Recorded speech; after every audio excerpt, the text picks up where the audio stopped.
the working poor. It was the only thing that will protect African Americans and Latinos in California. What we found is that more than half of borrowers tend to just take a payday loan because the location was right there. So that proximity and that clustering for African American and Latinos is really critical. Having them in communities makes people more likely to just walk in and take a loan. Daniel Brook, in addition to writing your piece, Usury Country in Harpers, you've written a book, The Trap, Selling Out to Stay Afloat in Winner-Take-All America. And I'd like you to talk about how these payday loans fit in with the bigger story, especially a story we did last week with Reverend Jesse Jackson, and that is the story of student loans. Yeah, in The Trap, Selling Out to Stay Afloat in Winner-Take-All America, I look again at this rising economic inequality in the United States, this growing gap between rich and poor. The Trap focuses on a different group of people. If payday loans are for the lower middle class or working poor, we might say, The Trap is about college-educated professionals. But it argues that this increasing gap between rich and poor poses problems for this group as well, which, of course, compared to the lower middle class is of course, relatively well off.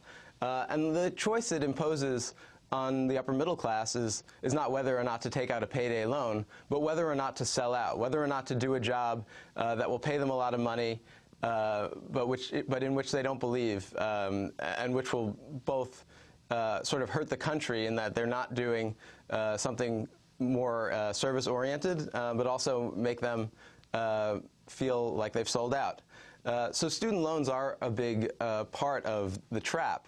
As we've shifted towards a privatized system of higher education, relying more and more on more specifically on bank-issued private debt, the debt loads of students who attend both public and private colleges, and particularly professional schools and graduate schools. And the University of California at Berkeley, which is ostensibly a public school, charges $25,000 tuition for its law school. So even students from public schools are emerging with large debt loads.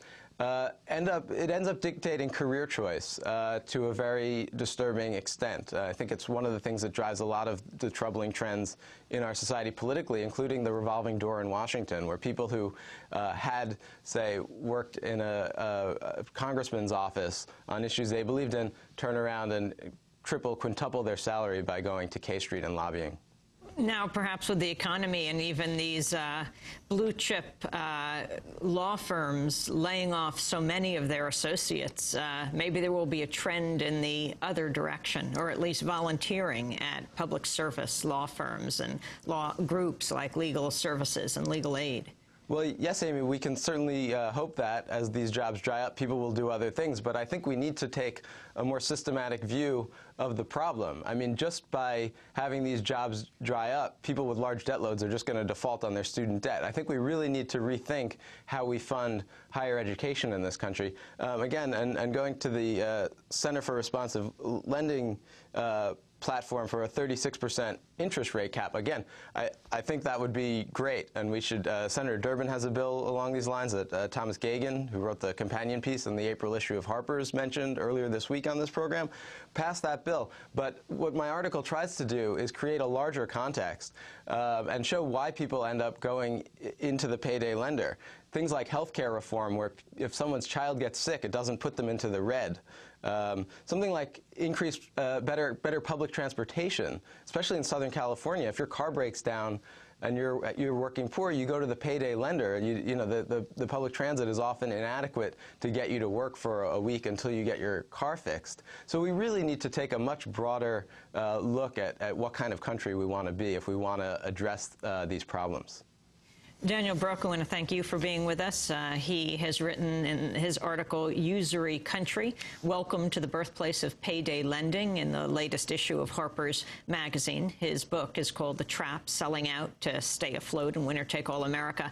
And we also want to thank Ginna Green for being with us from California, spokesperson for the Center for Responsible Lending. New report out today on payday loans, and we'll link to it at democracynow.org. We'll be back in a minute.